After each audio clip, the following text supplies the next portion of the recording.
All right, we'll get started with the meeting in just a couple of minutes. Just want to let you know that Harsh is out sick, and he'll be joining us remotely tonight. So he should pop up there on that screen sometime shortly.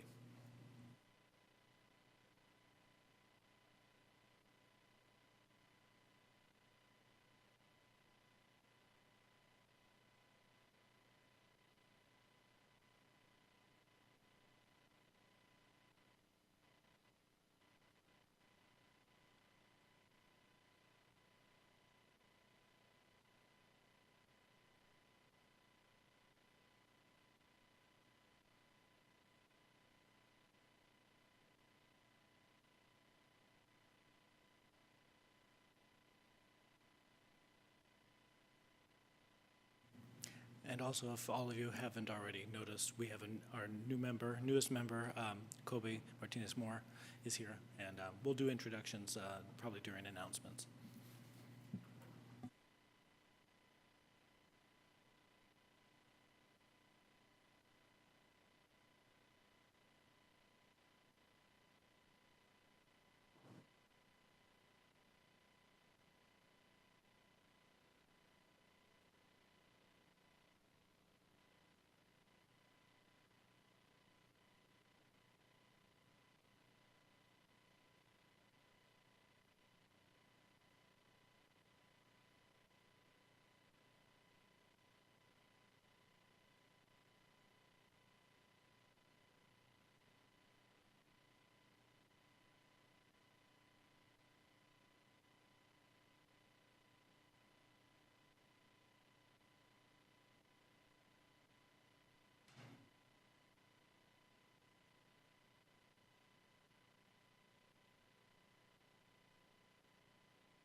Hey, Harsh, good to see you.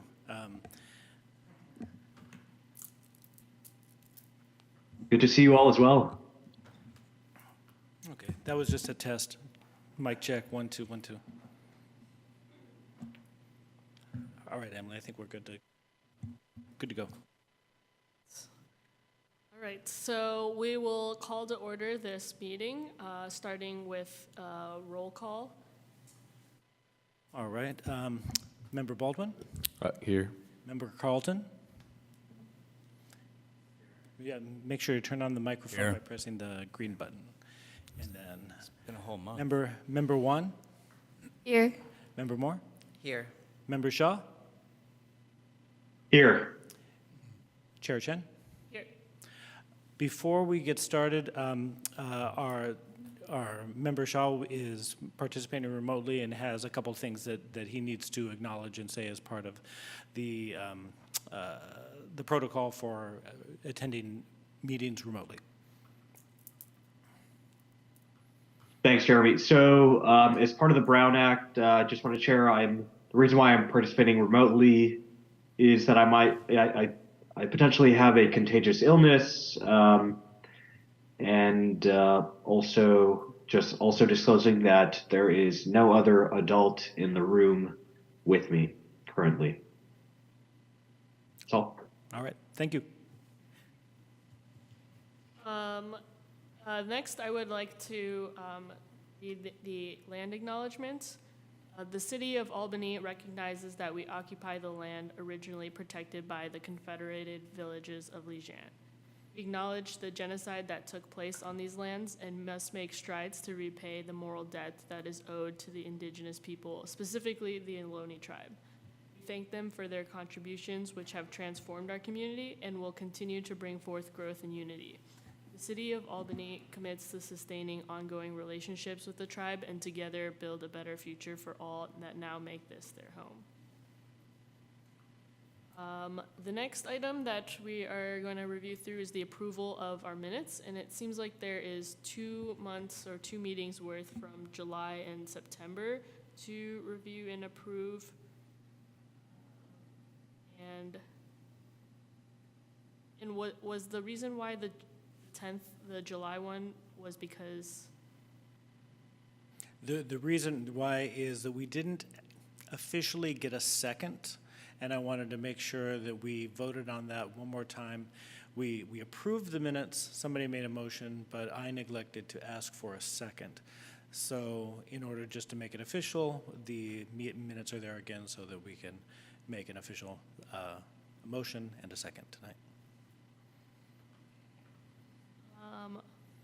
Right, so is there a motion to approve the July meeting minutes?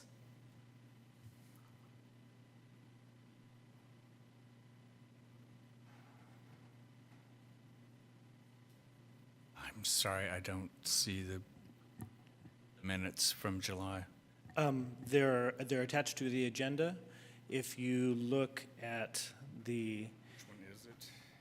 so if would you like me to share my screen and show you how to access, especially since we have new members, maybe that's a good idea. Let me just go through here. Sorry, I Yeah. have it all up, I just don't know which one it is. Yeah, so everybody can see this. So on our city website, if you go to meeting and agendas here, this is probably the easiest way to get to the minutes. It brings you to the page for the public meeting video and agendas. And then on the HTML agenda packet, if you scroll down to the approval of the minutes and you click on the, there it is, click on the icon, then you see the eyeball to view or the download to download to your browser if you want to review. So I'll just go ahead and while we're here, I'll just bring up the minutes from July 10th.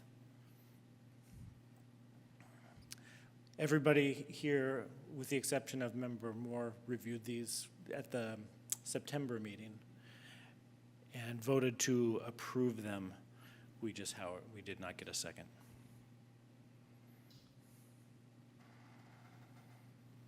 Is it possible to second that now?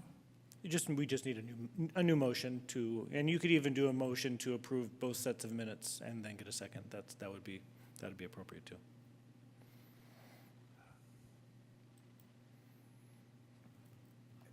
I don't know, does anybody have an issue with not approving the minutes for the last couple months? Anybody?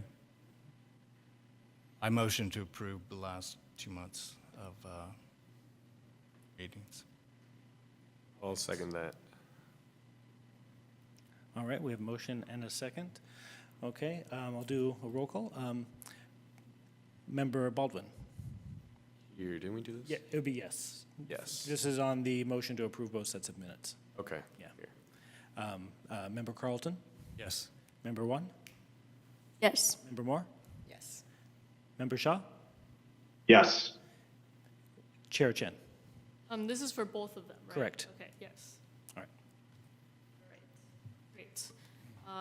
Now that the minutes from the last meetings have been approved, moving on to the public comments. So seeing if there's any public comments in person here or online. Nobody is online at this moment, and doesn't look like we have any public comment here in the audience. All right, the next item on our agenda is announcements. And so are there any announcements from committee members or staff?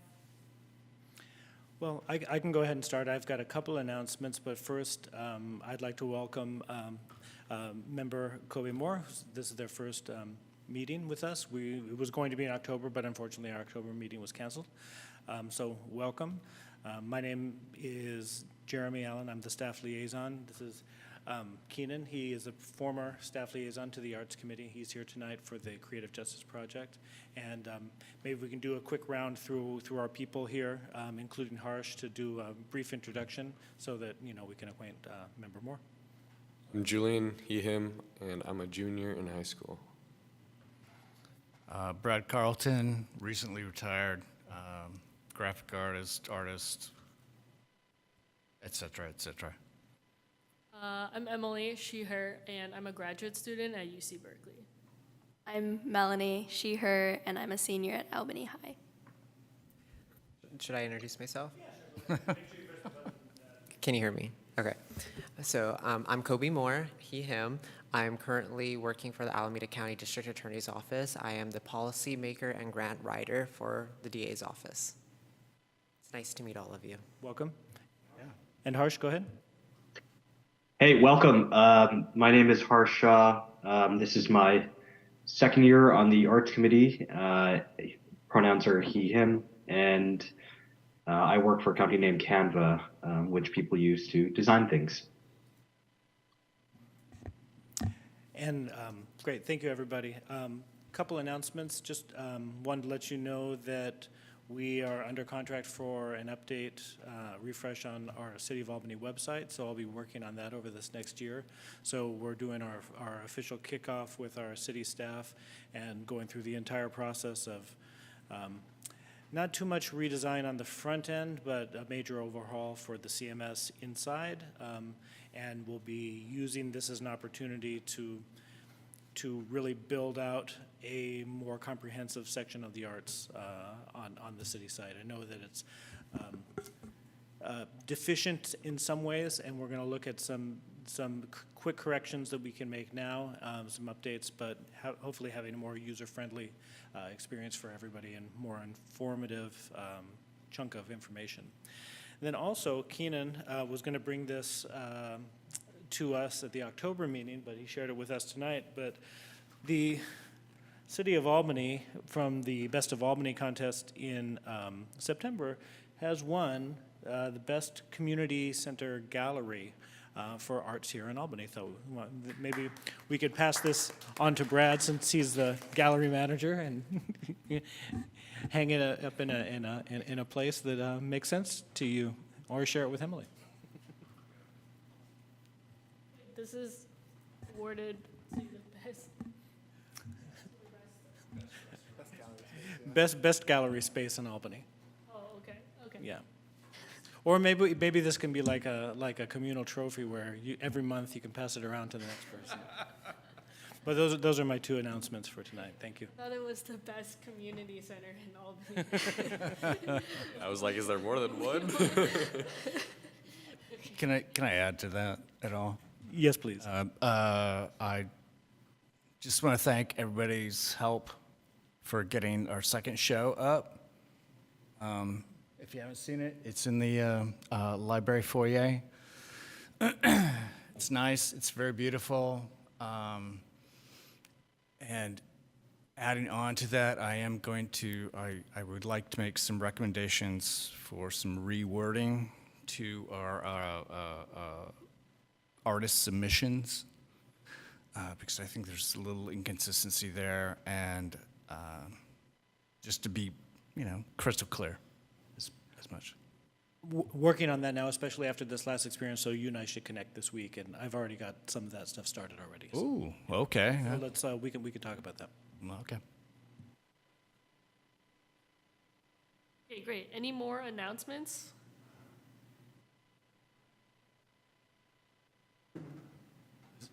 Is this where I talk about the marketing committee, or That's later, I think. that's later? That would be later under subcommittee updates. Yeah.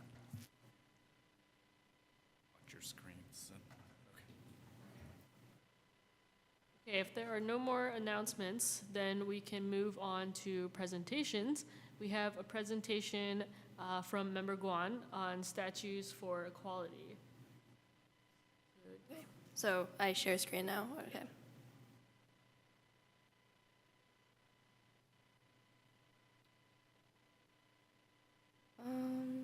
Is that okay? And close this.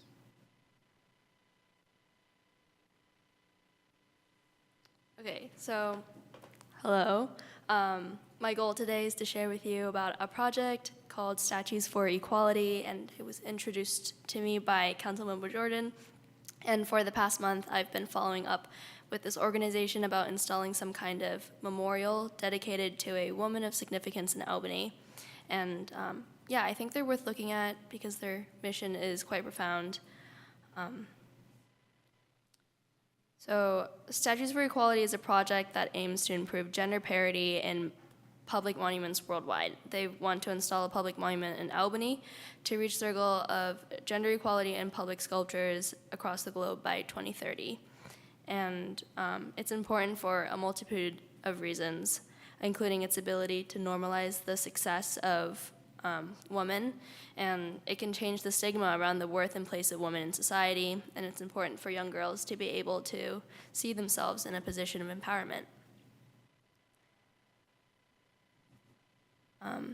And so I want to put it out there, these are the costs, which are a bit iffy, I have to admit, and but Statue for Equality can co-fund 5 statues, and 3 of these spots have already been taken. And they're in constant conversation with other cities and communities, so if we were to pursue this project, we would have to act pretty quickly, I think. But yeah, these are the next steps if we were to pursue this. The first step would be deciding on a woman of significance and its location in Albany. And then we would put in a $1,000 deposit for a mock-up, which is like a 3D model of what our statue would look like. And then we would go into the production stage, installation, and then further maintenance in the future. And I want to close on, Albany's women don't actually have to be memorialized in sculpture. And I actually did a follow-up with Susan last week on this project, and it helped me realize that there are so many alternatives to memorializing these figures and finding solutions to gender equality or gender inequality. But I think Statues for Equality's mission is awesome, and it deserves a lot of recognition, but it's up to us to decide if this is the right fit for Albany, and if the committee has the funds to go through with this project, which I think it would be pulled out of the set-aside funds, right, from the PAPP. Perhaps, I think you left 30,000 in there in reserve. So potentially, I mean, it's certainly worth looking at. Yes. Do you go back to the slide that had it was like a staircase, it was blue, had that one? No, sorry, the payment one before that one. This one. No, yeah. This one? One right, where you talked about the money. Oh, this one. Yes. What does the co-funded cost? So- Like who? Yeah, it's basically a discounted price from the artists, and so they'll pay for 50% of the price. The price that we would be paying for would be the price within the parentheses. Like for the bus, it would be 22,000, which is quite like a significant portion of our set-aside funds if we were to pursue this, and that's not including the delivery costs as well. So like 27,000. approximately. Thank you. And if you guys have any other questions, feel free to ask me. I may not have the answers for them, but I'm still in contact with them, so I can ask them anytime. Is there a place that people are thinking of installing these? Yeah, I can. So we've talked about like the Peggy Thompson Park and Jules Terrace Park as like possible ideas for sculptures, and then having like some kind of memorial based off like from those people. Yeah. Thanks.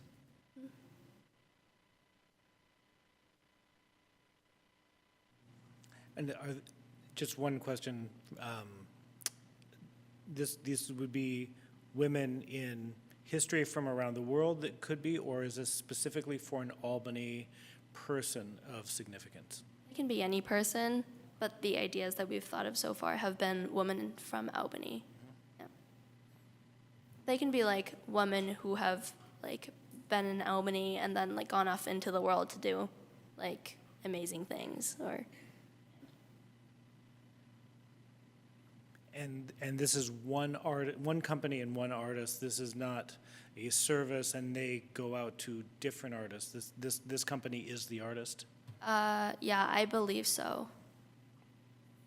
Or it may be like, I think it's like 2 leading artists, and they have a bunch of artists who work under them. Yeah.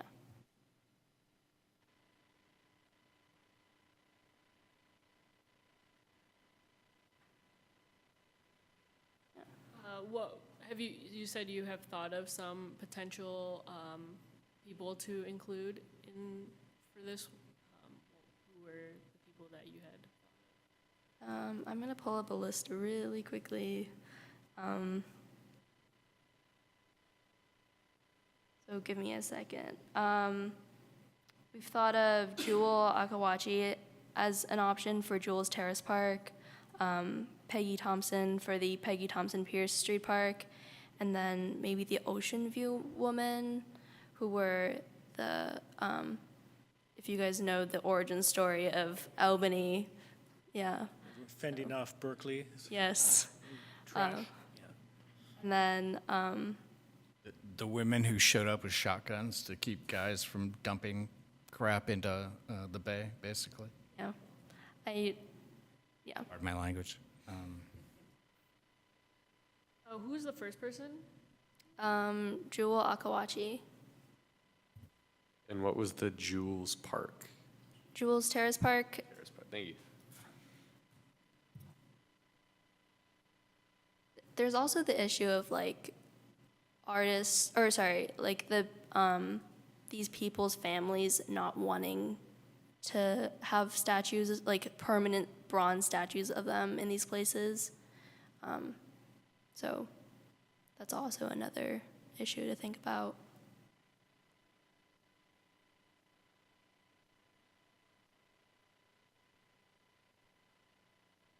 So since this is a presentation item, there's nothing to vote on tonight, but we do need to go out for public comments, and then now that if questions have concluded, then come back for a discussion if there's any discussion.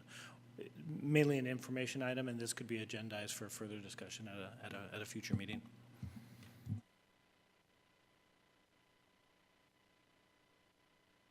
My last clarification question was that you said that there is maybe only one more space available for this co-funded opportunity. Yeah, so there's 5 spaces total, and 3 of them have already been taken, so 2 spaces left. Yeah. But they're in like constant conversation with other cities, so I would assume that we would have to put in an order, or however it's done, but like decide whether or not we want this to be done soon, or those spaces might be taken up.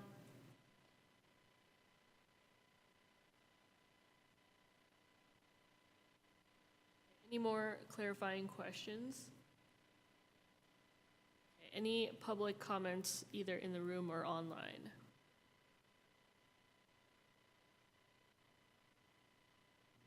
We have a couple people in our meeting online, but I don't see any hands raised. If anybody in the online audience would like to make public comment, please use the raise your hand feature, and we will call on you.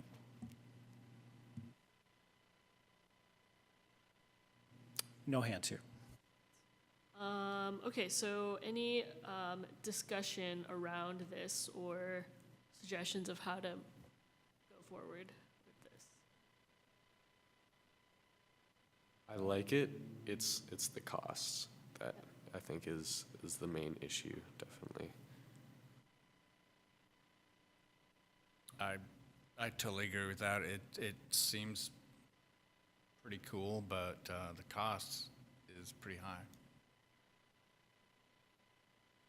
Yeah, I suppose relative to another similar thing, the sculpture loan program that we have, that is, we are budgeting for, I believe, $2,000 for the artist stipend, so that's kind of just at least some other example of how much, how much we are budgeting for other sculptures on the committee.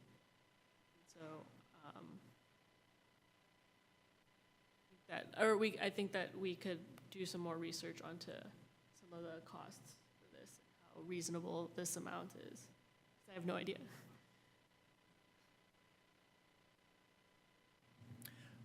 The city of Oakland has done at least, well, a number of, most recently I remember there was a bronze bust for the city of Oakland by the artist Dana King.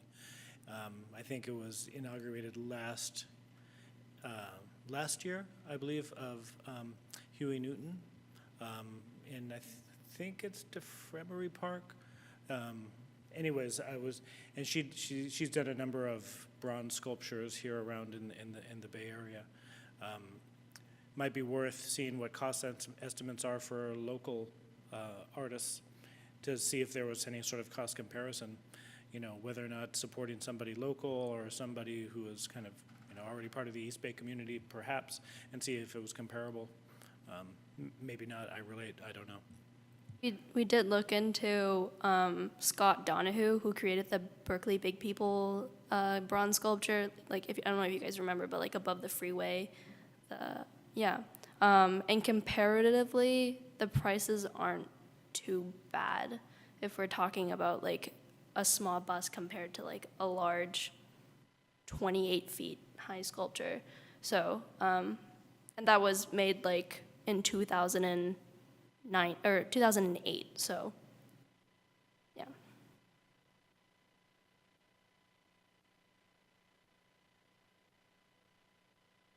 Yeah, I also just like this concept in general, and I wonder if we can, for the sculpture program, also try to encourage pieces along the same themes. And I also like the idea of finding someone locally too, especially if the costs are about comparable.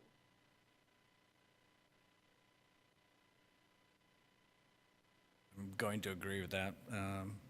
It'd be nice if we have 2 spaces available to fill them. Just, keep beautifying the city. But maybe to your point, if we can get the costs to a point that we can afford them. I don't know what we can afford. I don't think we have a budget for this yet, do we? Well, what you did at I think the September meeting or July meeting, when so there's 30,000 that have been held in reserve that is set aside for community-based projects. As of now, about $80,000 has been dedicated towards the mural project. And Harsh, maybe you can remind us of what. I'm just trying to think. It looked like it was $5,000 for the sculpture loan program from that last meeting. That's kind of what the committee was looking at. About $80,000 for the mural program. Roughly, what was it? $10,000 for the heron sculpture. Yeah, roughly. Okay. Yeah, and correct me if I'm wrong. I don't have it right in front of me, but I think that's kind of the financial available funds that the committee would be looking at for public art. That remains. That sounds roughly right to me, and I think if we're looking for budget for this, it would come from that the fund that we'd set up for new projects. Now, one approach we could potentially take is just looking at other potential vendors or options to just right size the cost and determine like, hey, is this sort of fair pricing? Sounds like we just don't have that data quite yet, and then reevaluate in a couple months after we have that data, because at that point we might know if there are any other projects that we do want to fund, or is this something that we want to move forward with if no other new projects pop up.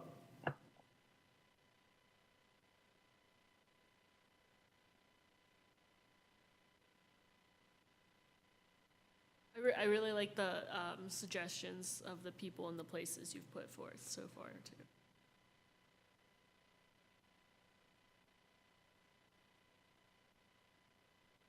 Sorry, so where does that leave us? Does that mean Melanie needs to do more homework or do more stuff to figure out if we can get stuff cheaper? Yeah, I guess so. Or finding alternatives. Alternatives, yes. Yeah. Sorry, cheaper's probably bad. One final question. I should have asked this before, but you were in contact with the families, the Thompson family and the Okawachi family, Not yet. Okay. They were just ideas Yeah. that we brainstormed. Yeah. It might be good if those were considerations to reach out, and if you need help getting that contact information, I'd be more than happy to help you. And I'm sorry, I might have missed this. Were they permanent installations? Yeah, permanent. Okay, well, that kind of makes a difference.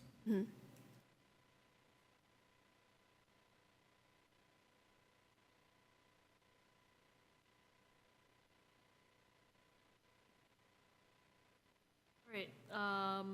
Yeah, maybe I can check in with you and see if it would be good to have this as a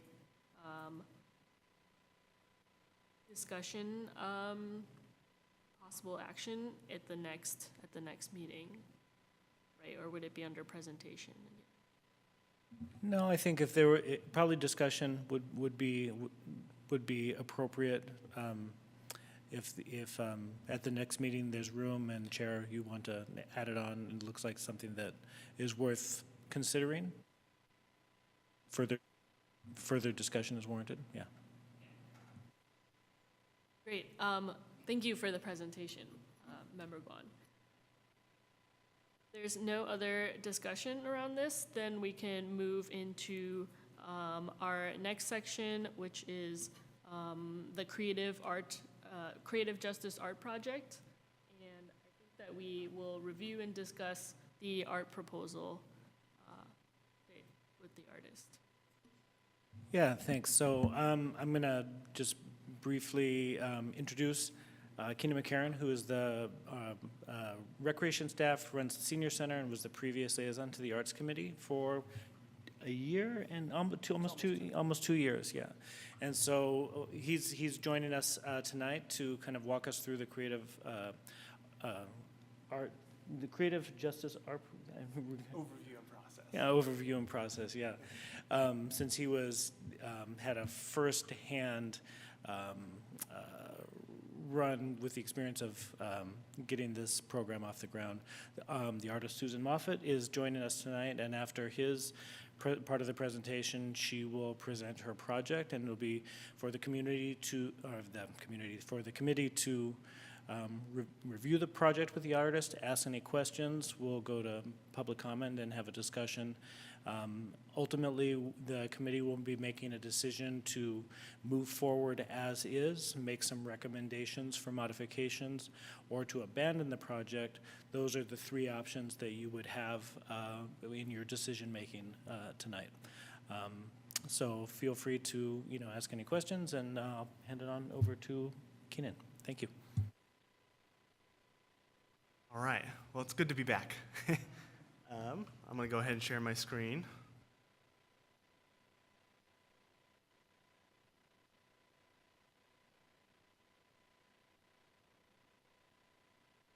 All right, so tonight we're going to go over an overview and kind of background information on the project, what started with it, and how it is led up to what it is today. So the background, the City Council authorized the release of the call for artists for the Albany Creative Justice Art Project in the amount not to exceed $30,000. The Albany Creative Justice Art Project call for artists was released November 8th of 2021, and then it was also extended to April 8th of 2022. The call for artists encouraged the submissions of potential projects with a wide scope to address and prompt discussion on experiences of race, ethnicity, identity, and justice in Albany. This could include diverse contemporary art strategies, could be process-based or durinational, open to all media, including but not limited to visual and performing arts, media arts, socially engaged art, and various community art practices. In accordance to the Art in Public Places Ordinance, the final work must consist of a physical/permanent work of art, such as sculpture, paintings, stained glass, textiles, etc., which is also based in the ordinance itself. There was a selection panel as required for any projects over $10,000. The Arts Committee did convene an external panel. in an open session of October 18th of 2022. The selection panel did recommend the project proposal Path to Belongings by Susan Moffett. They also did include project submissions from Giltrek Farm Coalition and Sam Mulberry to be considered as backup options. On November 14th, the Arts Committee voted in favor of the panel recommendation. Public comments after the artist and proposal was chosen. There was a exhibit at the community center for about 60 days to provide the public with some opportunities to put in some questions or comments. And that was run from July through September of this year. Comment cards were available to the public at the location of the display, and there was roughly about a little more than 60 comments were received.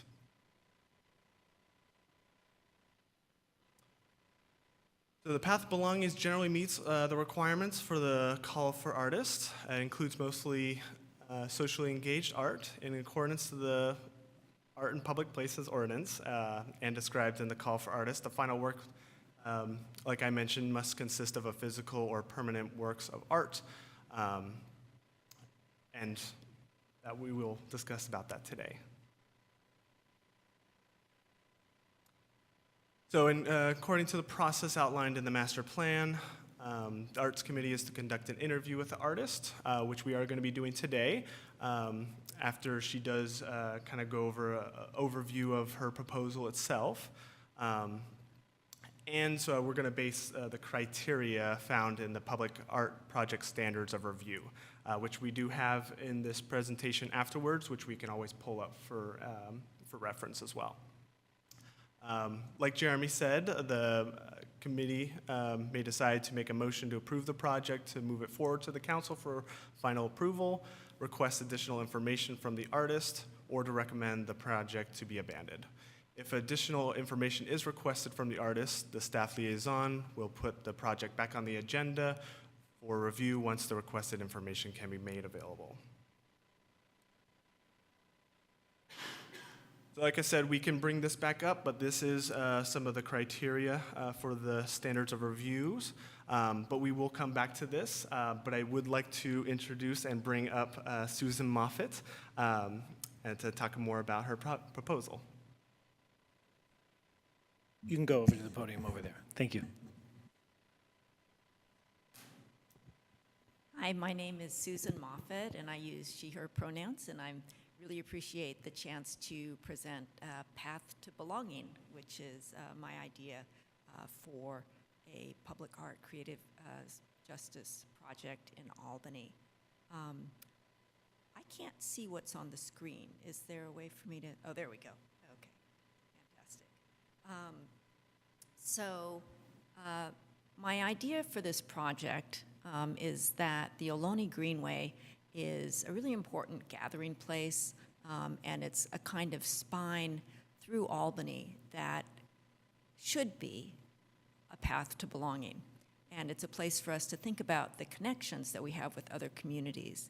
Solano Avenue is a really important east-west spine. It's home of the Solano Stroll. In the past, it's been home to Dinner with Albany, and it's kind of an inward-looking, cozy place where Albany comes together, and it's a really important part of Albany's identity. But I think that the Ohlone Greenway is an important spine that connects us north-south to other communities and helps us think about our own history and our future in the context of the greater East Bay.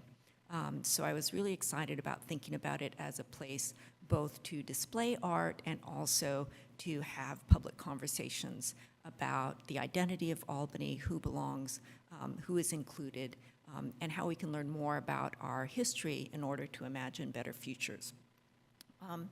The project that I've proposed, the final products, and first I want to ask, have you all had a chance, when the project was on display in the community center, did any of you have a chance to see it? Oh, okay. So I will make sure to explain it in perhaps a little greater context of what the idea is. So the idea for the final project is that on the pillars of the BART tracks, along the Ohlone Greenway, along that path, we would have projections of videos, of visual art, possibly interviews, maybe excerpts from oral histories, and there would be a kind of performance over one or more days where the community could gather and have food, perhaps some music, and kind of think about this space and see what art is projected on the BART pillars. And these ideas could eventually lead perhaps to more permanent murals or sculptures or other ideas. But I think that before we think about what we're going to celebrate, we need to know our own history. And to go through that is the process that I'm hoping to facilitate through all the steps that are leading to those projections under the BART tracks, and also to a series of posters that would be created by community members working with artists that would be in the bus shelters along Solano Avenue and San Pablo Avenue, and also in the poster slots of the Big Belly trash cans that are all over the city and even down at the Albany Bulb. So all of these are spaces in which the ideas and the conversations about what we are as a community could take place. And of course, you know, when this call for proposals came out in 2021, you know, we were in the midst of the pandemic. There was a lot of anti-Asian hate going on. We were dealing with the aftermath of the murder of George Floyd. And, you know, the world is no simpler or more peaceful today, as we well know. So I think there's more reason than ever to examine what it means to other and belong people in our community and around the world. The process that I imagine for creating these projections and these posters would be participatory and inclusive and would fall under the category of socially engaged art or social practice art. And it would start with listening. And so first step would be my spending a lot of time interviewing individual community members, representatives of groups, representatives of themselves, diverse folks in the Albany community to say, what do we need to know? What are the stories that we haven't examined? What are the histories that we haven't examined? Whether it is of redlining in Albany, whether it's of the Chinese laborers who perished in the 19th century dynamite factories and who were considered less than human. All of these stories, as well as stories of the ways that people came together to make a more inclusive community, those are all histories that really need to be studied and examined. So, and my purpose in interviewing individuals would be to ask how their communities might want to participate. So what is not just the content of what we might be representing, but also how can we make events and activities that are fun and inclusive that will attract people to be engaged over the series of months that this would be taking place in. So that's number one, listening. Number two, which is the next slide, gathering would be taking the information that we have and then holding public events to which larger numbers of people are invited. It might happen at tables outdoors under the Ohlone Greenway so people could see and be curious about what's going on, why are people gathering. And this picture is of a table, actually, in an event I organized at the Albany Bulb as part of the art events that I organize for Love the Bulb and that I've done over the years. And this was an event where we gathered, we foraged for materials and then told stories about what we imagined of the history and the future of the Albany Bulb. So the gathering would be getting together to do creative projects. It might be making artist books together, that is taking materials and making ways of representing the way we feel about our community. It could be walk and talk projects. There are all kinds of engagement opportunities that could take place. And these would all be the places where we would be developing the ideas for what stories we want to tell and also what media, what materials we want to use in telling these stories.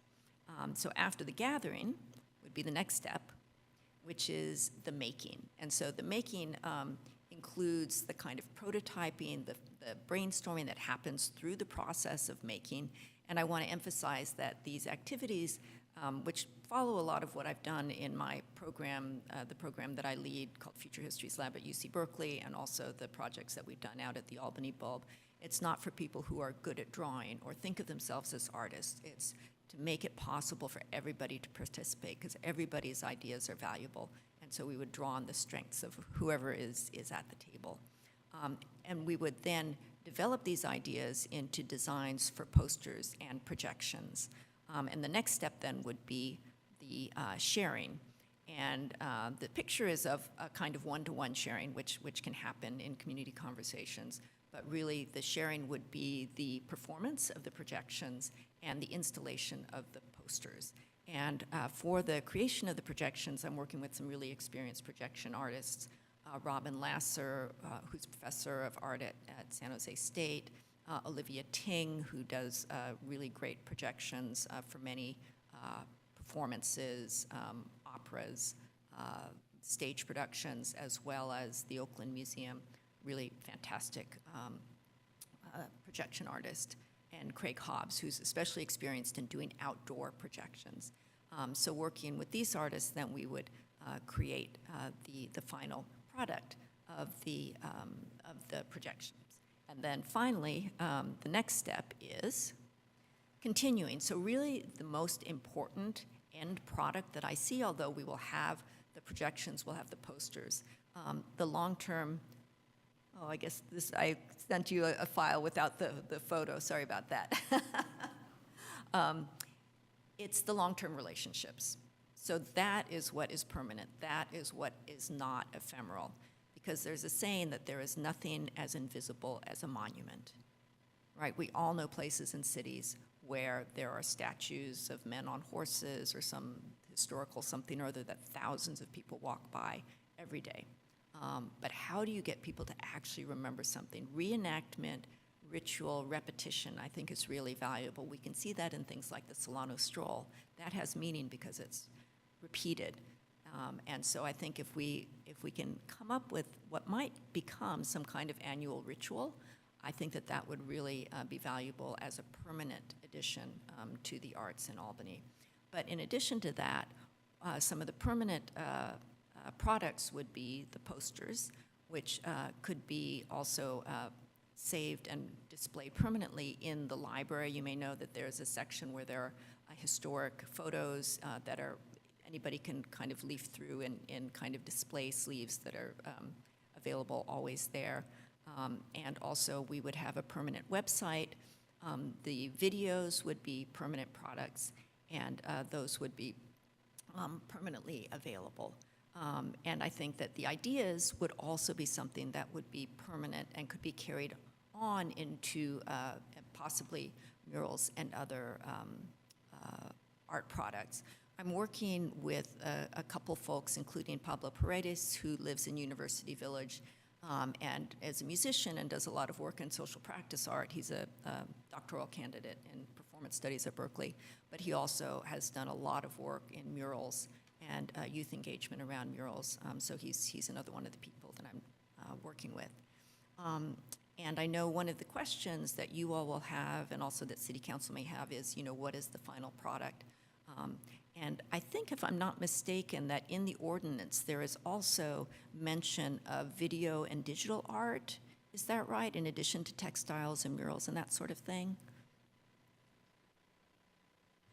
I believe so. When I was looking through the public art master plan, and also from the original call for artists, that was included, digital art.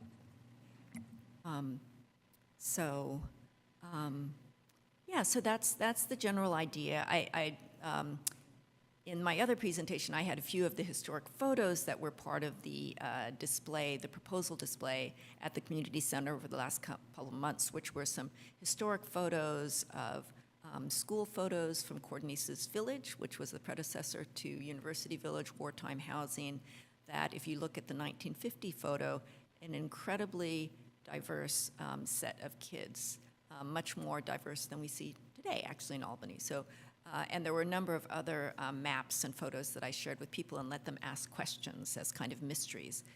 And so that was just an example of some of the kinds of interactions that I hope that we can do, just get people curious and bringing their own photos and their own questions And so that's the concept, and I would appreciate any questions that you have.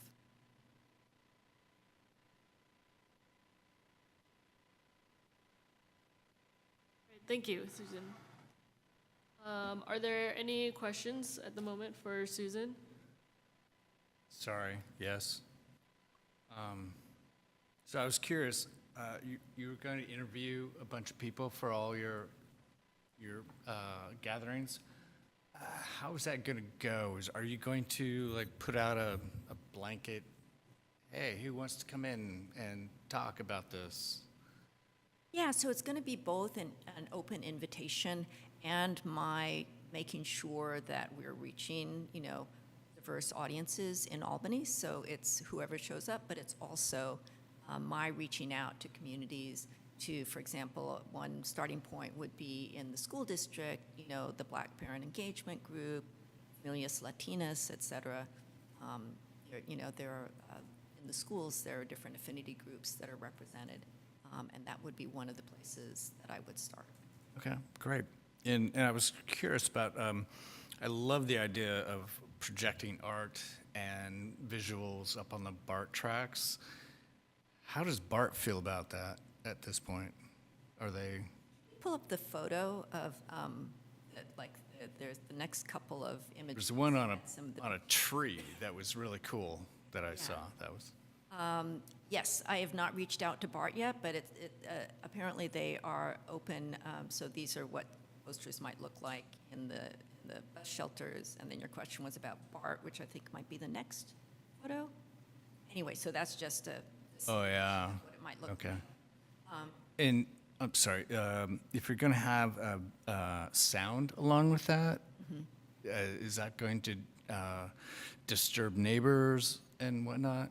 How's that going to work? Yeah, so all the things that go along with the public events, we'd have to work out in advance. The permissions, working with neighbors. I mean, I think that we've seen with events like Coachella and, porch concerts and that sort of thing. Yeah. People have come to, know what those are like. And so I think the important thing is to communicate with neighbors in advance and also to work with Right. Art about, whatever issues they might have with projections. And I think with the sound ordinance, it ends at 10. So, as long as things were over at 10, people really can't complain. So that's pretty cool. With the tables you were going to put up along the Albany Greenway, my wife actually brought this up. She thought those would be cool to just have permanently for people to gather. I don't know if that's an option, if you have to put in concrete tables or whatever, and then cost goes up or whatever. But It would be a test, right? I mean, that's what's fun about it, is that in the same way that projections are perhaps a test to say, do we want murals on the pillars? The tables could be a place to test. Maybe it's nice to have gathering places. I think it would be nice, because it is, I agree with you, it's a great space. It's a great walkway. People are on it all day long, and so I love this whole idea. And with the time frame, were you thinking this was going to kind of keep going for a while, or was it going to end after it? The general idea, so the kind of timeline I was thinking of was that in this coming spring, if this is approved by City Council, that I would be doing the interviews then, and that the kind of public events inviting people to gather at the tables and so on would be in the fall. And then the kind of making and the production would happen in the spring, so that the final performance and the installation of the posters would be in spring, early summer. Yeah. I don't want to make more work on you, but this seems like it could be a really fun thing that just happened, almost like the Solano Stroll, where it just kept going on. And but And one thing I'll keep in mind as I'm working with community members is how to do it in a kind of, perhaps in a smaller scale moving forward. So if a teacher that high school decides to make this an annual assignment, then it can live on. And, perhaps small posters could be put up in storefronts on Solano Avenue in the future. So even if, you don't have the resources to do a big version of this, the idea potentially could live on, especially if we keep that in mind from the start, like what's sustainable. Yeah. Because I think the repetition and kind of keeping it going could be really valuable. I agree. That's all I have. Thank you for your presentation.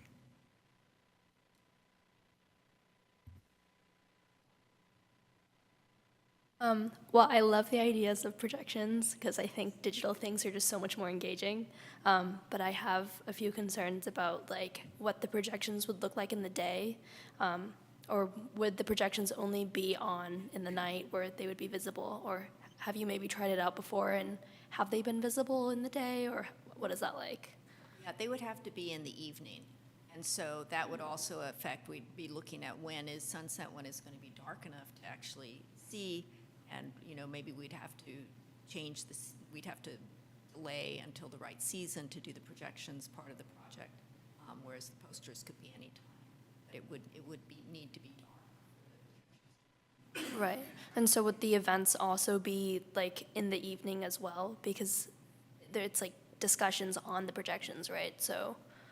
Right, although the gatherings at the tables on the Ohlone Greenway, those would be in the months leading up to the creation of the projection, so those Okay. would be daytime events. Okay. And regarding the projections, are they projected from like above, like where the bar tracks are? Are they projected from the side? Like where's the machinery going to be? The projectors are on the ground. Oh, okay. Oh, okay, nice. I love the projections, by the way. I love how it kind of livens up the night in Albany. My concern is remember we have that like exercise area right next to that, and that got vandalized pretty quickly.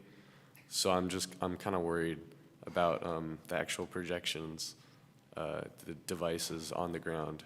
Right, so that's why we would do it as an event. So Okay. they wouldn't be permanently installed. They would Okay. be, put up for one or more, basically performances. Okay, awesome. For some of these events, it seems like there's a cap on how many participants. So have you thought about how you would identify these participants? Yeah, some of the events or some of the workshops would be kind of smaller and for people who want to participate more intensively. And so for those, I mean, in my experience, it's not that many people who want to participate over several workshops in that intensive way, so I don't think that we'll be super oversubscribed. But then the larger events are designed so that there will be room for people to sit at the tables and others, passersby, to participate loosely.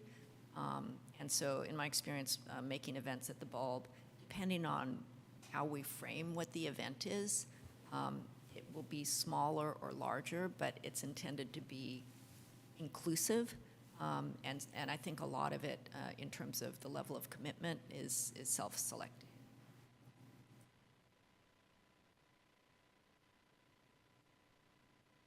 I think this is a wonderful idea. My question is, how many of these projections will there be? And are you planning to do the whole stretch of the Ohlone Greenway that is in Albany, or how far would this project extend to? Yeah, I think doing the whole stretch would be an enormous project. I foresee doing maybe one or two pillars, because then the audience can be gathered together, because being together is part of the point, to sit together, kind of like at a movie and watch it together. And it might be, as in this speculative illustration here, maybe it's 3 pillars, maybe it's 2. I think it depends on how the concept evolves. It would be super cool to have, all along and you could walk through, but I don't think that, we don't have the budget for that.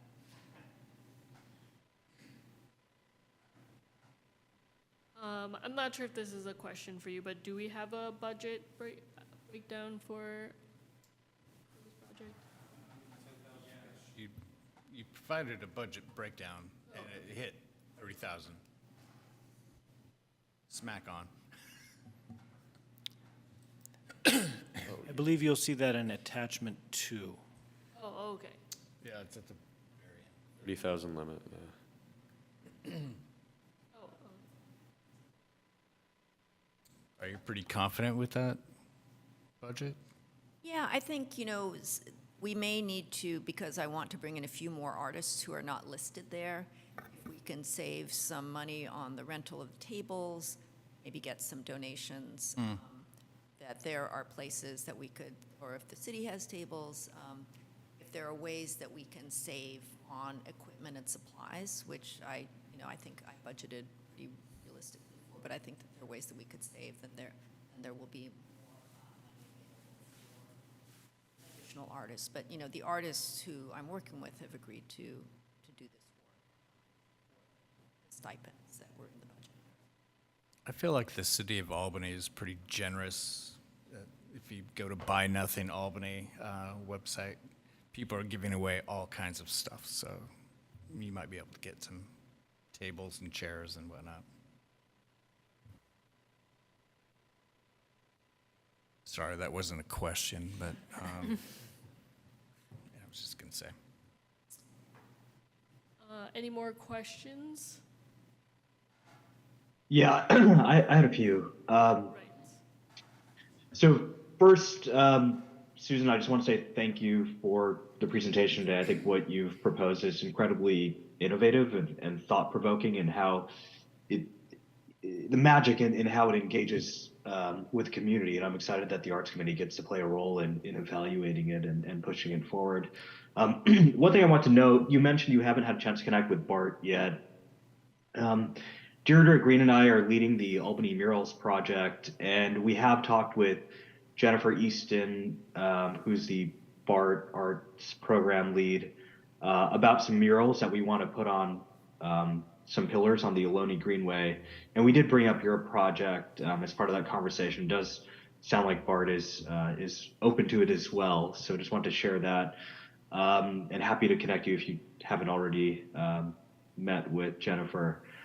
Some questions I had are just, how do you think about reaching and serving maybe different audiences with this? And I guess what I meant was, when I looked at some of the stages, which included the gathering stage and the making stage, would you want to involve children, or how might you reach people who maybe can't physically get to the Greenway because they might have a physical disability, who might want to contribute in some way? That's my first question. The second, actually, maybe we'll start there and then. Yeah, those are really great questions.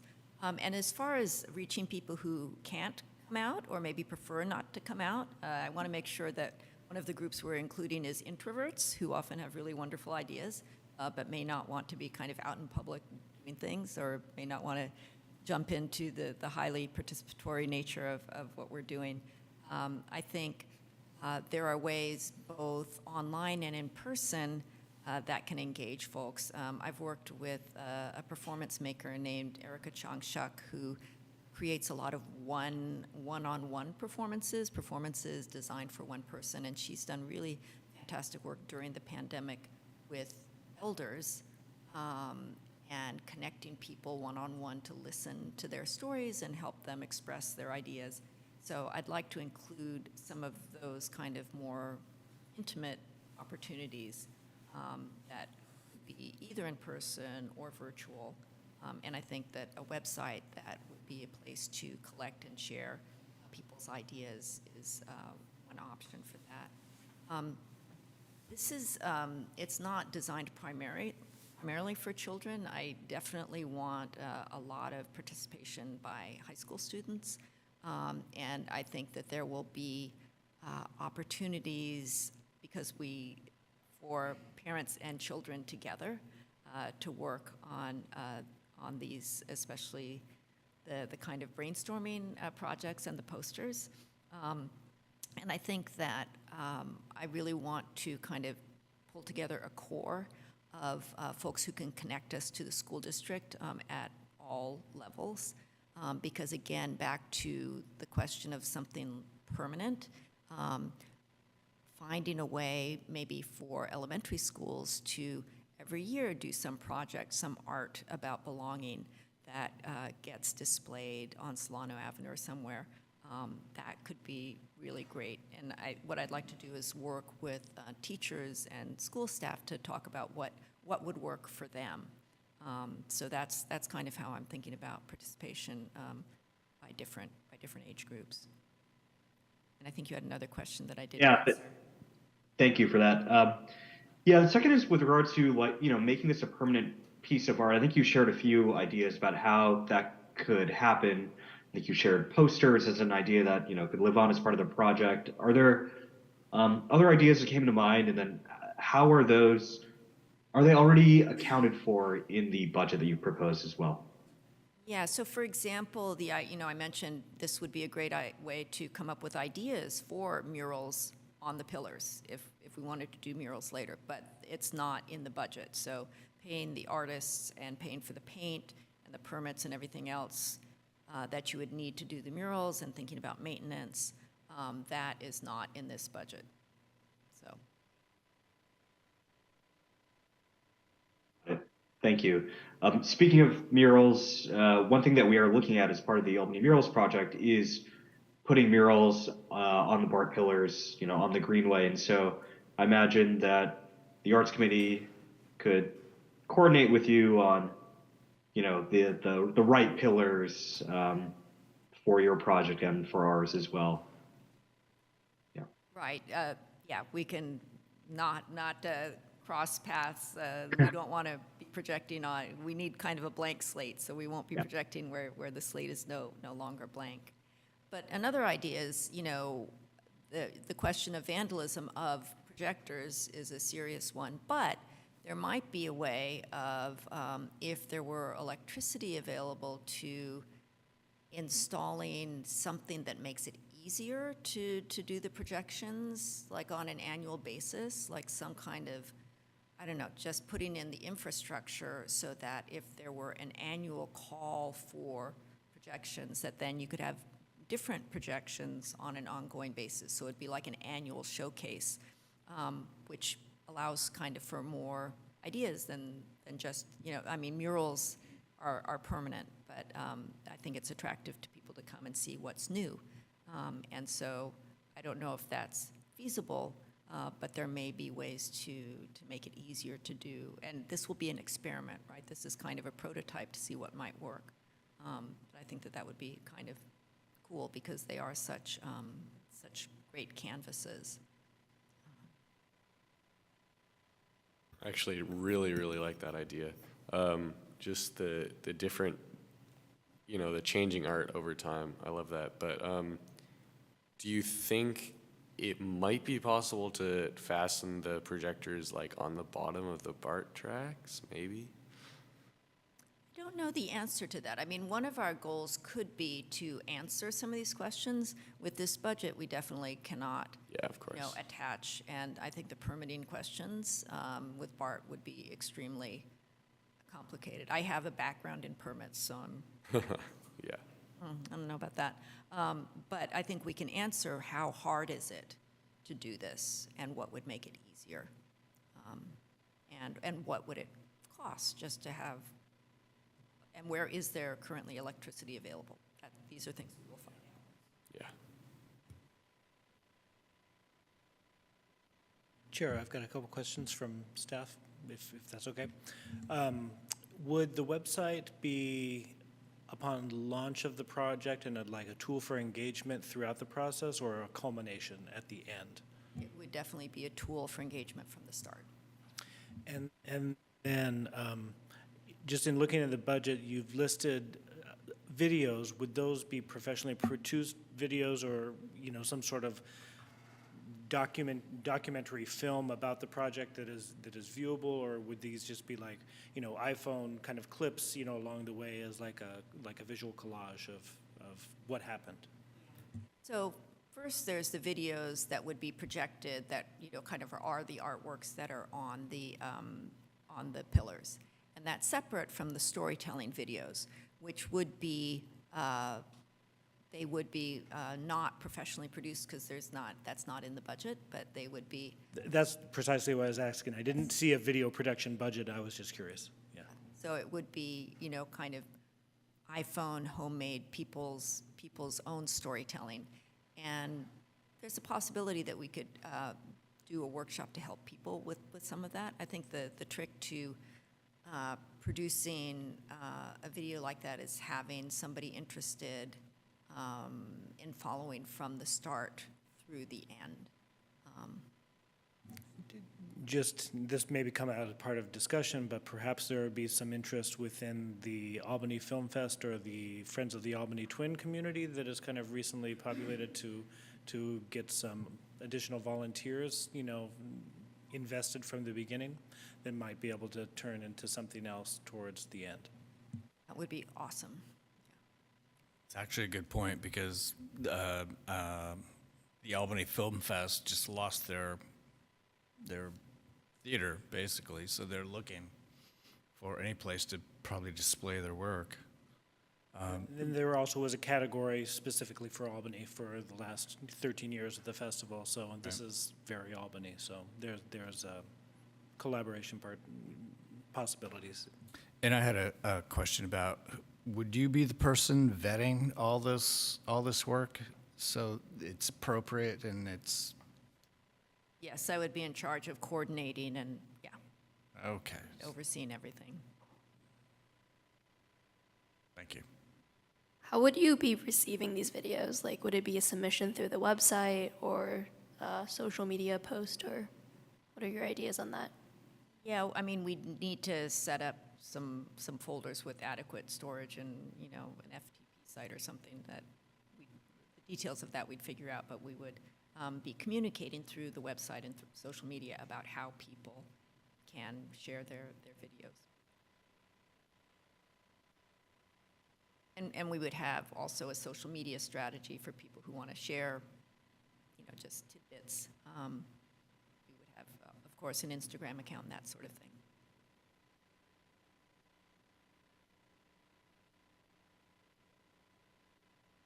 Any additional questions? Do we take public comment at this point? Are there any public comments in the room or online?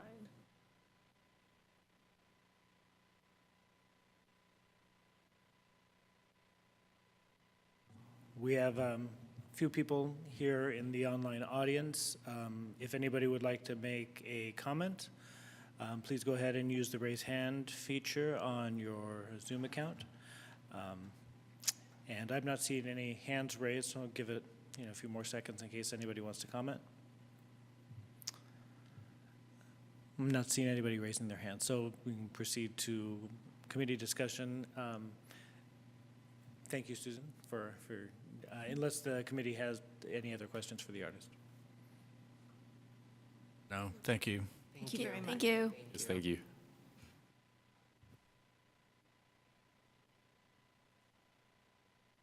So I believe our three options for paths forward is to continue as planned, or to suggest some modifications, or to remove the project. So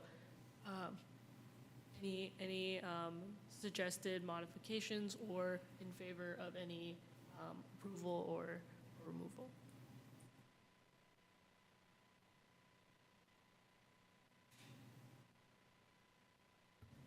All right, I'll jump in. I love this project. I'm a little concerned with the budget. Seems like there's some finances that may not be completely figured out yet. But I would still love to move forward with this and try and keep pushing it. And I think it's really innovative. So that would be my 2 cents.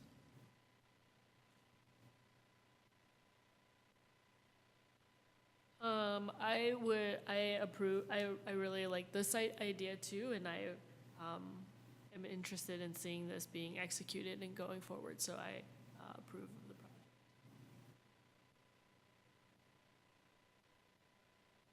I love it as well. I approve it. Same. I think this is an amazing project, and I would love to see it go through. Yeah, I love this project. I approve of it. Jeremy, do we need a motion here, or do we just Yeah. go around saying we approve? Yeah, it looks like everybody's expressed their thoughts so far, but Except for you, Harsh. yeah, but there was no motion. I No approve, motion has yeah. been made. I motion to approve this project. Is that as is and with no modifications? Maybe that's, if you're going to make a motion, just be clear about anything Exactly. else. Yeah. I honestly don't know what the modifications would be, so I can't be clear on that fact. If it can be done, as Susan said, I'm for it. I approve it. Is that a motion to? Can I? Sorry. Can I motion to approve this project with no modifications? I'll second it. Motion by Member Baldwin, seconded by Chair Chen. No further comments? Okay, so I'll do a vote here. Member Baldwin, Aye. Member Carlton, Aye. Member Wan, Aye. Member Moore, Aye.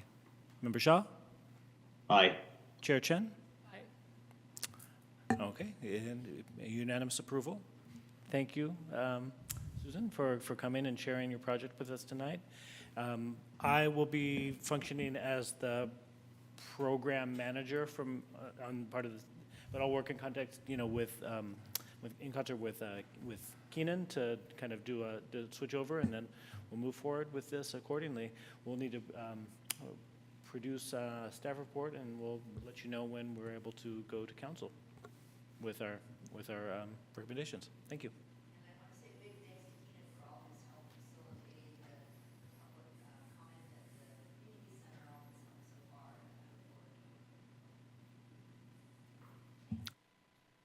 Thank you very much.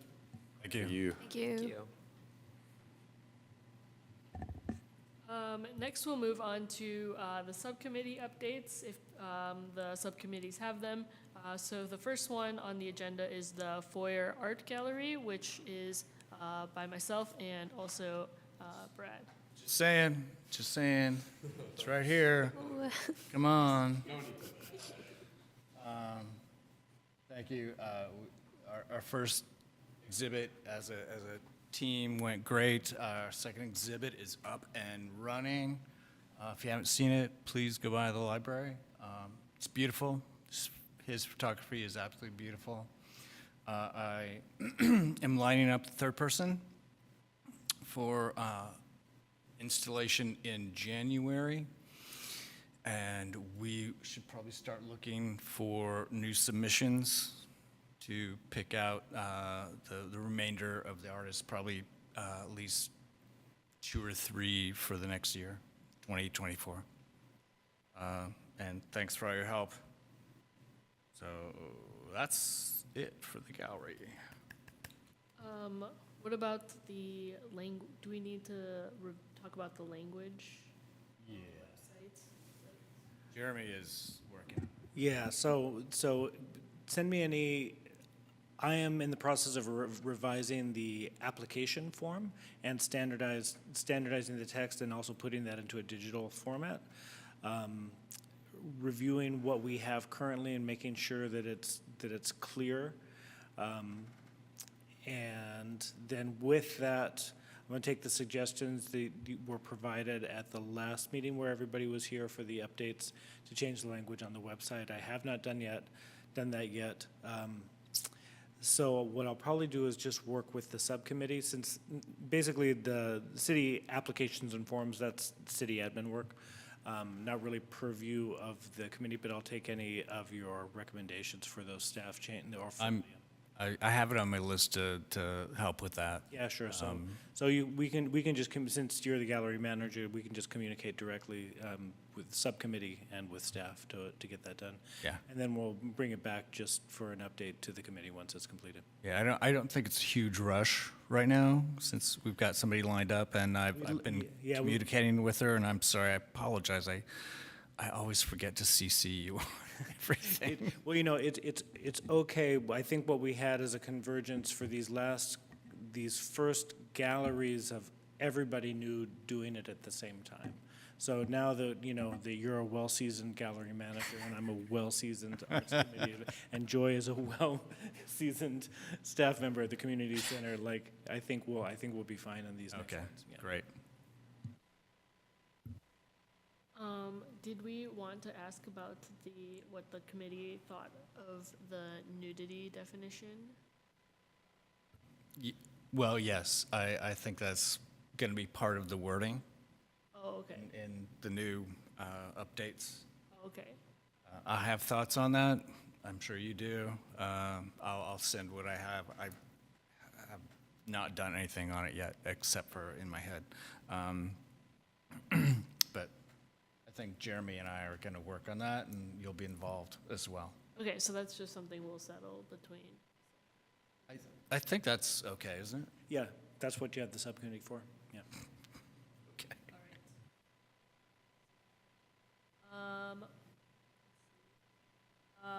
The next subcommittee is the mural subcommittee, so if Member Shah has any updates. Yeah, I've got some updates to share. So, reading from some notes that I have, Deirdre's not here. So, first, I just wanted to thank city staff for their guidance over the last few weeks, which includes Jeremy and Isabel from the city. So since our last Arts Committee meeting, we've had some good conversations with Bart about how we want to structure the murals project. You might remember that Bart is obviously one of the sites that we've chosen for the murals project. And one outcome of that conversation is that we're likely looking to break up the process into two different stages. So that being an RFQ followed by an RFP.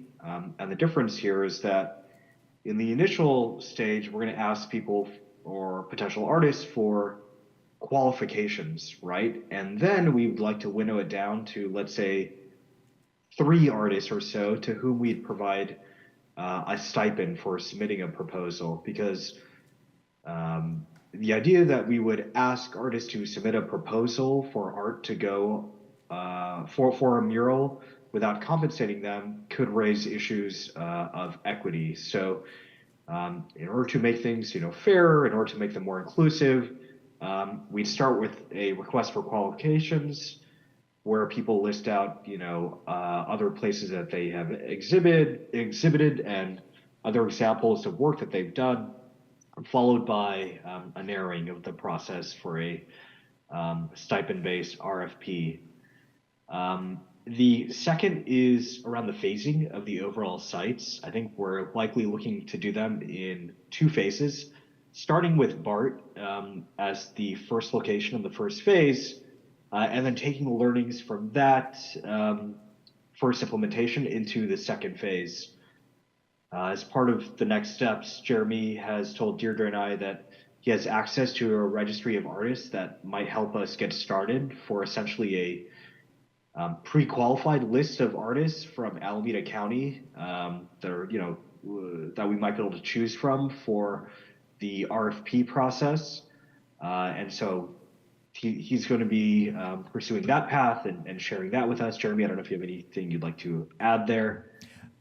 Yeah, I'm in touch with the people from the Alameda Arts Commission, from Alameda County Arts Commission, and they have an approved registry of artists that they've been very helpful in sharing with some forms, procedures, and protocols for public art. They don't have specific experience doing public art on private property, and they tend to shy away from that. And a lot of what we're doing right now is looking at private property, which is out of the domain of the city.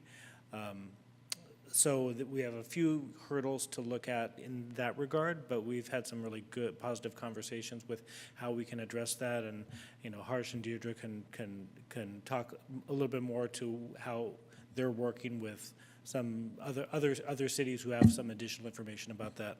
But I'm hoping that within the next few weeks, in fact, I have a meeting on Wednesday with the Arts Commission for the county, and hopefully I'll be able to report back by December, if not sooner, to the subcommittee on that information about the artist registry.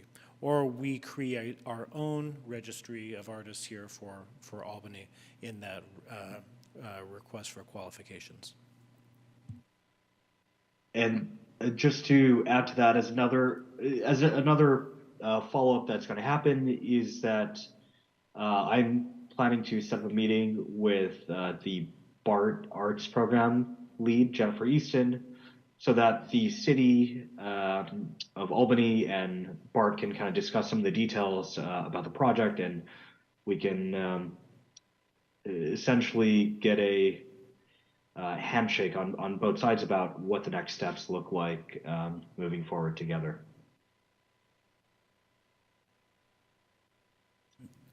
I can't quite read what's on the screen. Is that, do we have a submission form on the website for murals? What's on the screen right now is just the agenda item. Yeah, it's just the agenda for the meeting. There is no submission form because we haven't opened up for submissions yet. Oh, gotcha. Thank you. Okay, I was just wondering if there were, I have a few friends out there who do murals professionally, and so I was just wondering if there's a way for them to submit a RFP.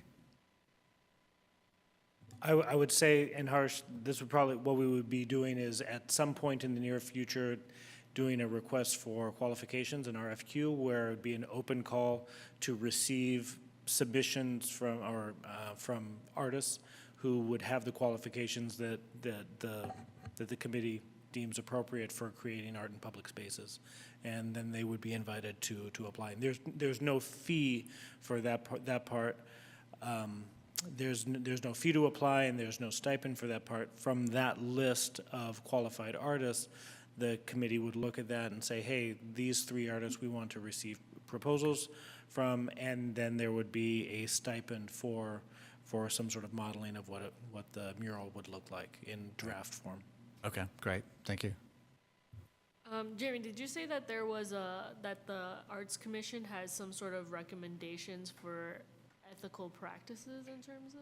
There are some best practices for public art, and I shared that with the subcommittee in terms of, and that was one of the things that was called out in terms of equity for artists is providing a stipend, not asking every artist applying for this project to spend their time and resources developing a mural, which the committee would look at and ultimately only decide upon one.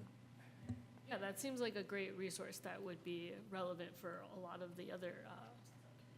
I'd be happy to share that with you so that you can see it, and if necessary, you could go to the rest of the committee. Anything else about the murals for the mural subcommittee? Any other questions? Okay. Oops, that was not. Next, we can move on to the sculpture loan subcommittee, which is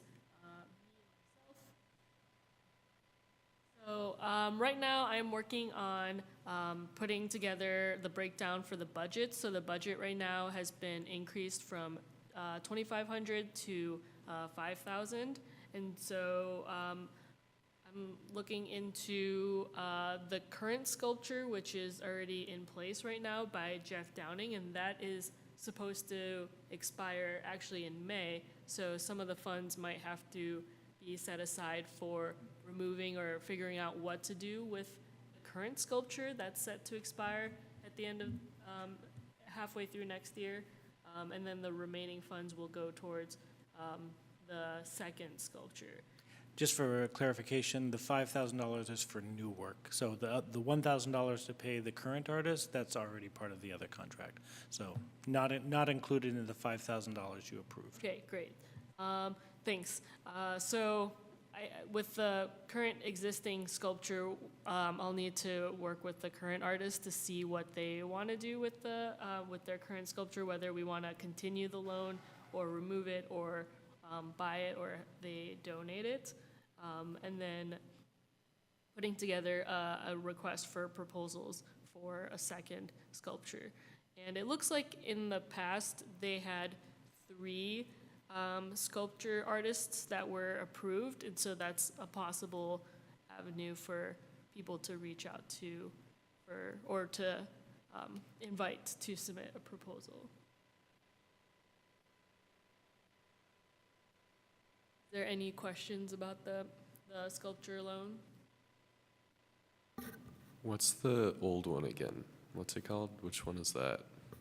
Which one's the current one? The one that it's It's expiring. the Barred Spiral. Oh, okay. Thank you. Is that one on, what is it, Marin and, Nervous about getting that. sorry. It's by the soccer field, right? No, it's at Masonic in Washington. Masonic. Oh, okay, Yeah, yes. it's right underneath the BART. Okay, yeah. It was completely covered with foliage for a while until Public Works came in and cleaned it up, and now it's prominent. I don't know if that's anything we have anything to do with, but I had thought I read in the application that the artist is responsible for maintenance of the sculpture, but well, the sculpture was fine. It just you just couldn't see it because all the foliage has grown up around it. oh, okay. And they come in, I don't know how often they do, and then just mow everything down. And so it looks great now. But for a while, you just couldn't see it. Which was kind of a shame. It's kind of neat.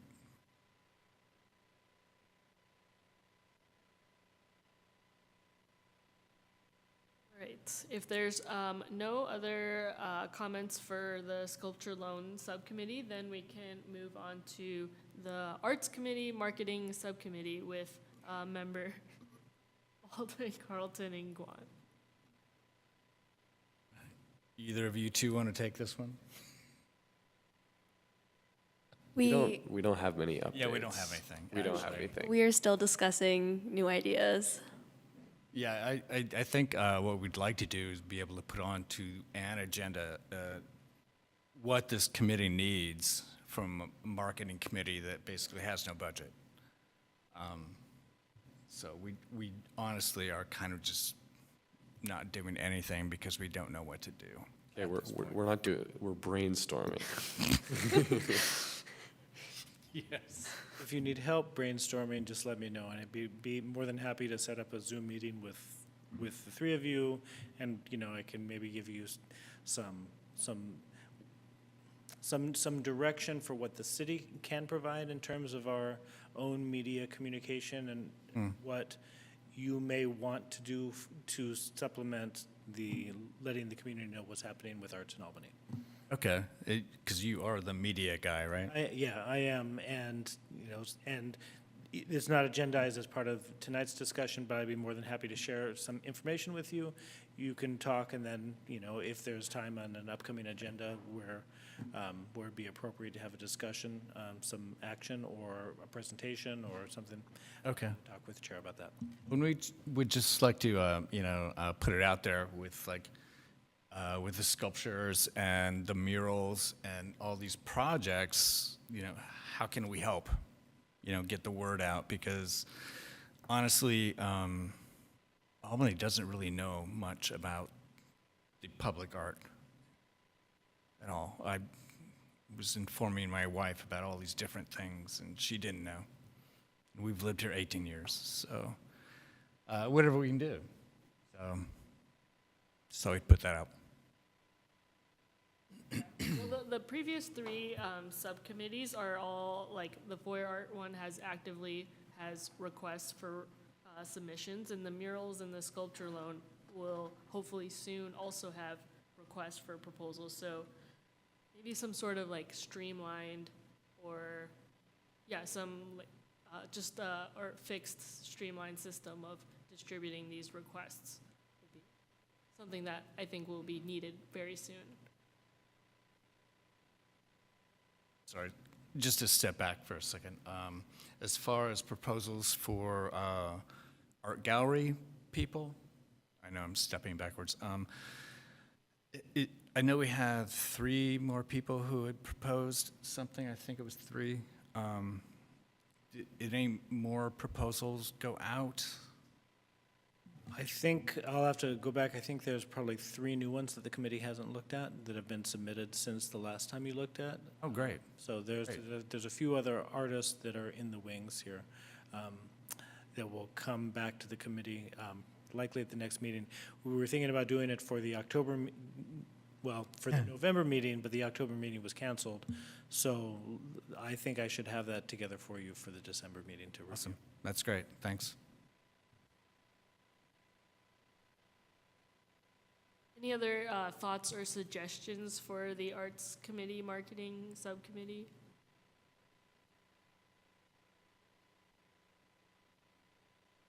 All right, great. Then there is the Heron Sculpture Restoration Subcommittee with the one and only member Baldwin. Not a lot of news. I took a look at the heron sculpture. My dad drove me down. I took a couple pictures. Sadly, I can't show them up there, but I noticed there was a lot of decaying metal and holes and just kind of sketchy stuff. And I also realized it blends into the environment quite a bit just because of the color. It's a very brown landscape with a lot of brown shrubbery, and the sculpture is brown. Took me a minute to actually see it, so it has a sort of camouflage effect to it. But that's, yeah, it's just kind of, yeah. So just holes in the neck area. The underside of the beak of one of the herons was almost completely decayed. You can kind of scroll through. There are other pictures next to it of different areas that I saw. But I would like some help getting into contact with the artists to move forward with that. Are you recommending refurbishing it or replacing it? Or I don't know if I'm the best safety assessment guy, but it needs some work. And that's something that we would do. It was looked at before, and I just put up on the screen just a web search of what the image looked like in its probably prior to being painted. oh, wow. This is kind of where Wow. what it looked like years ago. And what we would want to do at this point is, this would be something that we would do as, staff. We would look, contact the artist, see what they would like to do, whether or not they want to repair it, paint it, replace it, take it down. But I think from the discussion from the committee was this is something worth preserving in place, and that we would figure out from the artist's point of view what they would like to do, and then we would get quotes for what the actual price in today's dollars would be. I think the last proposed estimate from maybe, 8 to 10 years ago was like $12,000, something like that. I think so. And that's what we put there as a placeholder, but in what the committee approved when it allocated or asked the council to allocate the funds for art and public places.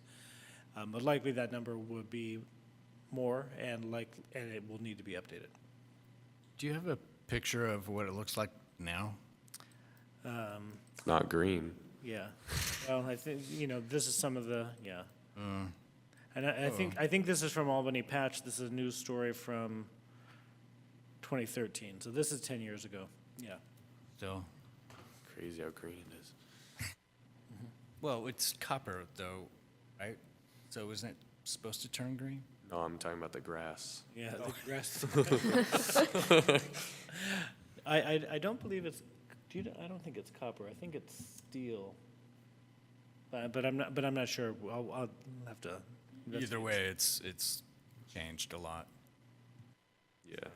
Yeah. But Member Baldwin's assessment is right. It's brown in a brown landscape, and even though it's in a prominent location, it is hard to notice. Yeah, everybody drives around it when they go to the end of the bulb, but it's something that's it's not featured anymore. So I agree with the assessment of contacting the artist and going from there. I think he was Mark Edward Canera. Is that right? Okay. And I can, like we said before the meeting, I'll provide you with some background information, and then we'll make a determination whether it should be city staff that contacts the artist, or if we have you as a member of the committee do so. Is it up to us, like, how we change the statue?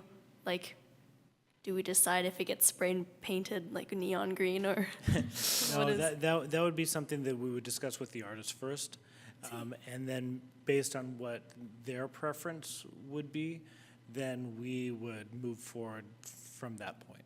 Okay. And it wouldn't be upon the committee necessarily to go and get, city staff would get quotes for whatever the repair or the maintenance or the updating, would be, or whether or not we'd enter into another agreement with the artist for them to do the work, or to repair it, to be determined. So there's no getting spray cans and going at it at all, so. I was thinking if the artist wanted this, of course, painting it something would make it stand out a lot better. Yeah, if the artist was okay with that, I'd come out with some overalls and some paintbrushes. It's fine. I think it's a beautiful sculpture. It's been there a while. Since 1998.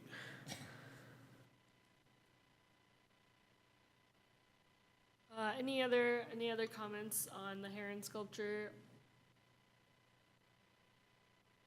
All right, if there's none other and no others for the subcommittees, then we can talk about if there are any future agenda items. Oh, Chair, we need to go to public comment if there's, for subcommittees, if All right. there is any public comment. All right, so are there any public comments in person or online? I am not seeing any hands raised, and looks like we don't have any in-person public comment. Okay, then we can move on to future agenda items. So are there any suggested agenda items to consider for the next meeting already? I think talking about the marketing subcommittee and what kind of things we need for, like, what marketing strategies do we need for future projects? Yeah, and I don't think we necessarily need somebody to give us something, but it's something for the community to think about as far as, like, if you want some advertising for your sculpture and whatnot. But it's just something that we need some direction here because, we want to help out. Yeah, maybe we can encourage all of the subcommittees to think about that and try to include some sort of ideas of what would be helpful for that subcommittee at the next meeting. Yes, and how we can actually achieve it through Jeremy's website. Yeah, I can provide an update on the different avenues of communications that the city has, which where anything that the Arts Committee wants to share, we could run those items, either social media, newsletters, website, et cetera. Okay, great. Are we on Instagram and all that business? Yes. The city has several Instagram. I was looking that up. Okay. We'll get a TikTok video going here. The city does not currently have a TikTok. I don't think we need one. All All right, and then I've also noted that we'll review some art foyer applications, so that would be something to review before the next meeting, and then be ready to come and discuss. And then also potentially adding discussion on the statues of equality if there's any updates on that.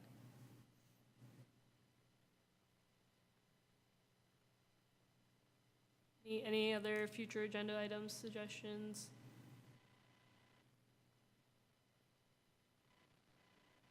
Then our next meeting is going to be Monday, December 11th. And if there's nothing else, then I will adjourn today's meeting.